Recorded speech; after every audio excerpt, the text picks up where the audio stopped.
أغلبية جمهور الزمالك يعني والله العظيم مش تحسوا كده إن هو لا عارف راح فين ولا جاي منين.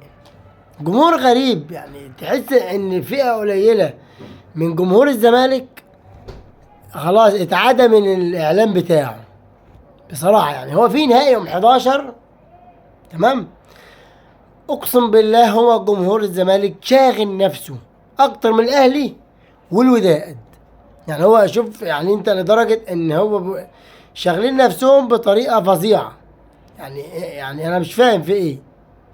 لقطة دونجا مع زيزو برضو احنا، هو ما ينفعش تصرف ما ينفعش طبعا. يعني هو ما يعرفش دونجا ان ملايين بيشوفوه، يعني هيشوفوا اصلا. حتى في ناس مش هتتفرج يا سيدي على الماتش، بس بالاخص هتشوف اللقطة دي. شكلك ايه بقى قدام العالم؟ يعني شكلك ايه يعني يا عم؟ انت ما عندكش اخوات؟ ما عندكش اب ام اخت اخ؟ يا عم في ايه يا عم؟ لقطة غريبة بصراحة.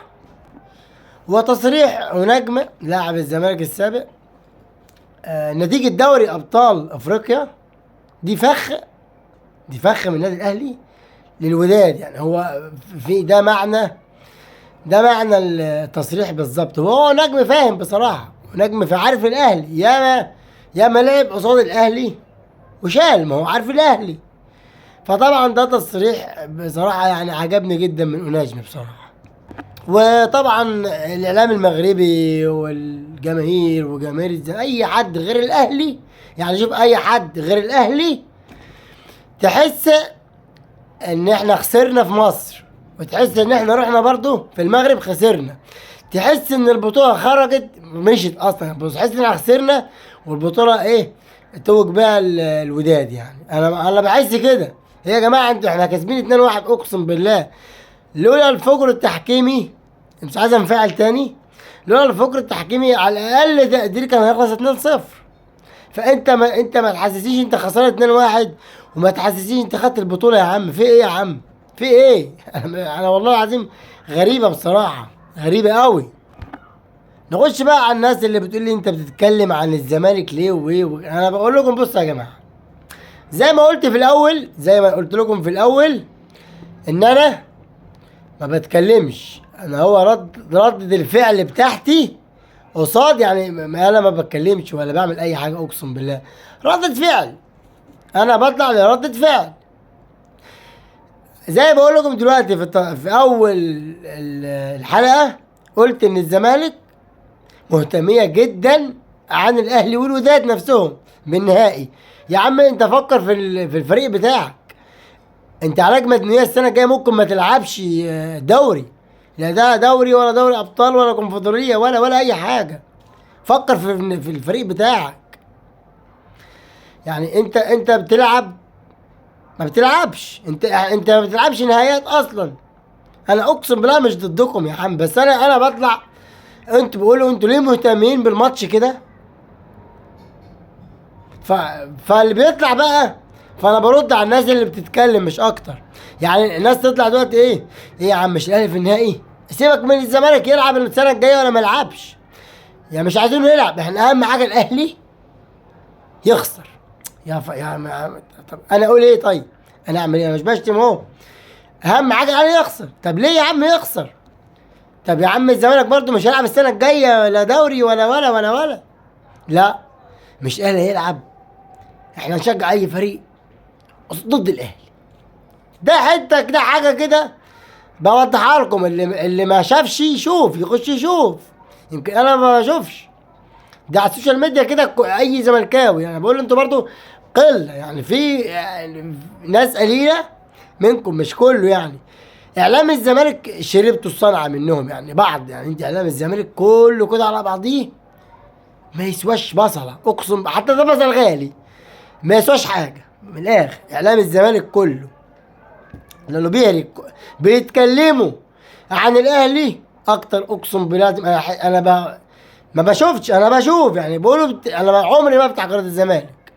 بيقول لك الزمالك، يعني انا لما افتح قناه الزمالك بحس ان انا قناه الاهلي من كتر ما هم بيتكلموا عن الاهلي.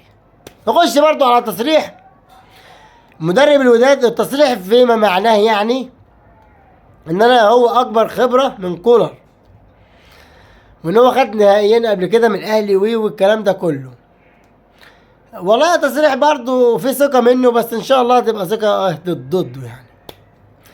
بس نخش بقى على ايه؟ لقطه زيزو، عشان انا طولت مع لقطه زيزو ودونجا. دونجا بصراحه انا مش يا جماعه، تصرف غير اخلاقي، غير اخلاقي بالمره، وغير يعني كل حاجه. انا مش فاهم، غير اخلاقي وغير مقبول بالمره. يعني انت شايف يا عم مصر كلها على الاقل بتشوفك. طبعا لما السوشيال ميديا يطلع باللقطه وي وي وي وي هتتشاف بقى، هتلاقيها ترند. ما هي كده.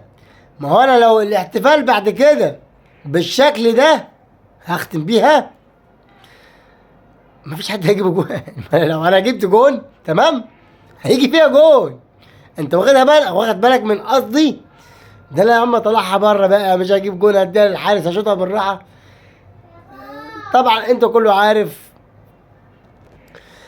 اما عن عقوبه بقى كهربا اللي اتحطت بسبب كلام بتاع كهربا وحطه صح، كهربا حطه صح او عقده صح، ما بالك بقى ان ده كلام مليون غرامه و12 ماتش، يتوقف 12 ماتش. ما بالك بقى من الفعل يا عم؟ ده بقى فعل اهو، ده بقى حطه صح من الاخر. دونجا حطه صح في زيزو، ده بقى فعل. يعني انت بتتكلم عن الشفوي، هو كده بقى شفوي. ما بالك بقى ده عملي 6 ماتشات ومش عارف 50,000. ايه يا عم؟ هو بقى اي حد بقى يا جماعه بيقول للاتحاد المصري انه مع الاهلي، شوفوا انت بقى العقوبات الصارمه ضد الاهلي. مليون، سيبك من مليون لان ايه هيدفع. انما 12 ماتش، انا عايز اللعب 12 ماتش يا راجل، وده 6 ماتشات. ما شوف الظلم، شوف كمية الظلم يا راجل. دي لقطة اقسم بربي عار عار عار. فضحتوا ورب. طب اقول ايه؟ فضحتونا يا عم. في ايه؟ برضه يا راجل الاتحاد المصري يا عم ضد الاهلي دايما. يعني هلا بوريد ده بيعمل ايه؟ انا مش فاهم انت بتعمل ايه يا عم مكانك. الواد ده مش عايز البطوله الاهلي، وان شاء الله يعني هناخدها. يا عم طلع يا عم كده منشط يا عم، يا عم بيض وشك يا عم قدام اهلاويه شويه يا عم. تصريح كده ان شاء الله البطوله ال11 والاهلي ويتوج بيها والكلام ده. يا عم انت مش شايف الاعلام المغربي يا عم؟ ومش شايف يا عم هناك بيعملوا ايه يا عم؟ مش شايف هناك يا عم رئيس الاتحاد هناك بيعمل ايه يا عم؟ وشايف ايه يا عم؟ مالك في ايه يا عم؟ وبرضه ما انت ما عملتش تصريح برضه ساعة ما في كأس العالم للأندية السنة النسخة اللي فاتت، آخر نسخة، ما طلعش إلا لما الأهلي طلع نص نهائي، صعد نص نهائي ضد ريال مدريد. ما انت بتتعمد ومش عارف مرة ولا. طب برضه فيه كذا موضوع كده داخلين في بعضهم معايا. عايز برضه اقول للمدرب الوداد التصريح اللي قاله برضه نسيت، والله بجد نسيت بصراحة، نسيت قوي. هو انت ما تعرفش البطولتين اللي انت خدتهم من الاهلي خدتهم ازاي؟ بس يعني ايه، عايزك تعرف الحتة دي. انت خدتهم ظلم، الاتنين ظلم. ان شاء الله البطولة يوم 11، ان شاء الله البطولة يوم 11 في الشهر الجاي، وده ان شاء الله هتبقى ال11 الاهلي. وطبعا مساءكم.